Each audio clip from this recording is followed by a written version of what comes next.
ఈశ్వరుణ్ణి నేను ప్రార్థించేది ఎప్పుడు ఒకటే ఉంటది.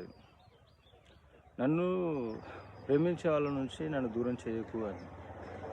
ఎందుకంటే జీవితంలో కష్టాలనేటివి 2 రకాలుగా ఉంటాయి. ఒకటి శారీరక పరమైనవి, 2 మానసిక పరమైనవి. శారీరక పరమైనవి ఏ విధంగా ఉంటాయంటే, ఏదైనా ఆరోగ్యపరమైన సమస్యలు అంటే దీర్ఘకాలిక రోగాలు, వ్యాధులు ఇలాంటివి.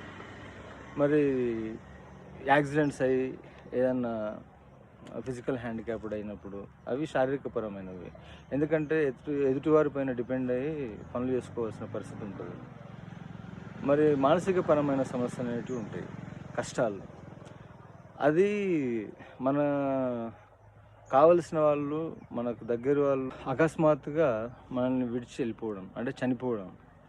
ఎందుకంటే వాళ్ళతో లైఫ్ ఎంతో ఊహించుకుంటాం మనము. ఆ విధంగా జరుగుతుందని ఎవరు అనుకోరు. యాక్సిడెంటల్‌గా వాళ్ళు చనిపోతే అది మానసికంగా చాలా కష్టాన్ని ఇస్తది. మరి ఇంకొకటి, మనకు నచ్చిన వాళ్ళు, మనం ప్రేమించిన వాళ్ళు ఆహ్, మన ముందరనే పెళ్లి చేసుకొని వెళ్ళిపోవడం. ఇది చాలా బాధను కలిగిస్తది. సరే ఎంతో తిట్టుకుంటాం, ఎంతో గొడవ పడతాం. వాళ్ళు మనల్ని ఎంతో టీజ్ చేస్తారు, ఎంతో అవమానిస్తారు. మనల్ని ఎంతో బాధ పెడతారు. కానీ వాళ్ళు పెళ్లి చేసుకొని వెళ్ళిపోతే మనకు చాలా బాధ అనేది ఉంటది. ఎందుకంటే అవే జరిగినా వాళ్ళిద్దరి మధ్యనే జరిగి ఉంటది. వాళ్ళు ఈడిని టీజ్ చేసినా, అవమానించినా, థ్రెటన్ చేసినా, ఏది చేసినా, ఈయన మనసుని గాయపరిచినా వాళ్ళిద్దరి మధ్యలోనే ఉంటది. కానీ మ్యారేజ్ చేసుకొని వెళ్ళిపోయినప్పుడు ఆ బాధ చాలా వర్ణనాతీతంగా ఉంటది. అమ్మాయి అయినా సరే, అబ్బాయి అయినా సరే, వాళ్ళు ప్రేమించిన వాళ్ళు వేరొకరిని వివాహం చేసుకొని వెళ్ళిపోతున్నారు అని అన్నప్పుడు ఈ లైఫ్‌లో వాళ్ళు మళ్ళీ కలిసే ఛాన్స్ ఉండదు. కాబట్టి ఆ బాధ తీర్చలేనిది. కొన్నిసార్లు మనకు ఏవో అభిప్రాయ భేదాలు వస్తుంటాయి. లేకపోతే ఏదో జరగకూడనిది జరుగుతది. దాన్ని మనము ఒక విధంగా తీసుకుంటాం.